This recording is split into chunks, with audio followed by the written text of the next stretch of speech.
बिस्मिल्लाहिर्रहमानिर्रहीम नसअलुल्लाह अल-फतहुल करीम मुअज़्ज़िज़ शर बरादरी जा दोस्त भाई नौजवान बुजुर्गों अस्सलाम वालेकुम जी तव्हांखे इंतज़ार जो माफ़ी बाबा पर सवेर अचूं आहे त 5 मिनट वेही वञूं आहे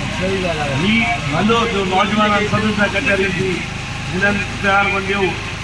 हिननि सां हिकिड़ो माहौल ठहियो हिननि सां हिकिड़ी नई दोस्ती क़ाइमु थी इहो अलाह असांजे तरफ़ां देरुनि में बरकतूं हूंदियूं अॼु मां इहो ऐलान करे थो वञां त हिन ॻोठ जो रोड तव्हांखे 2 महीननि अंदरि ठाराईंदो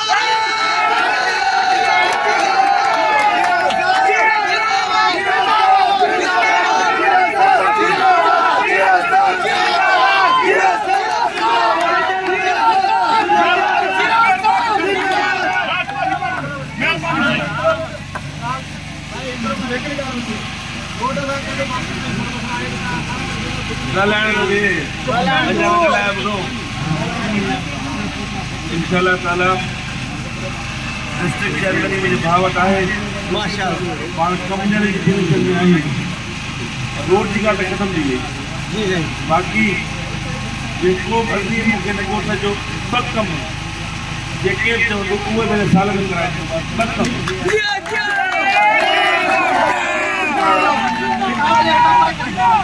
ये खबर दो ये भी सखावत छोड़ गया तव्हांजो प्यार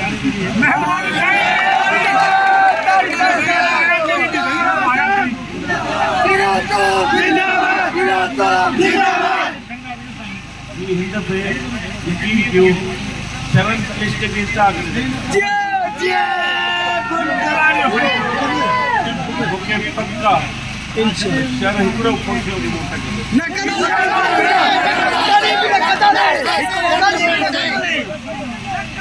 त कॾहिं कॾहिं ईअं लॻंदो आहे पीपी ठही शरण न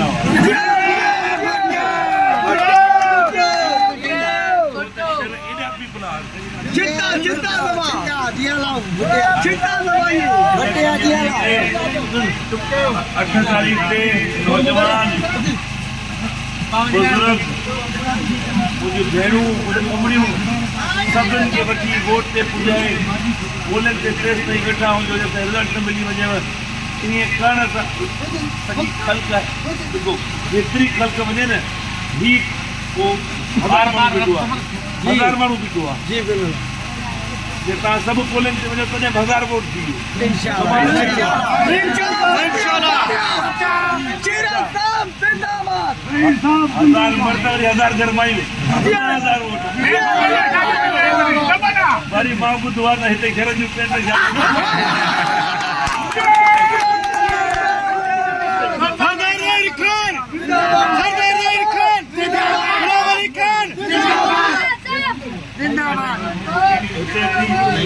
ॾाढी ख़ुशी थी आहे मां इहो वाइदो थो कयां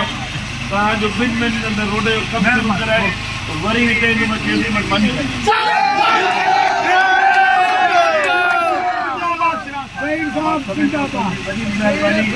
नारे जो जवाब तकलीफ़ थो वञा सुबुह जो वरी वरिता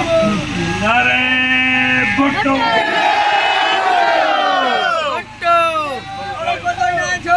नारे नारे नारे भुट्टो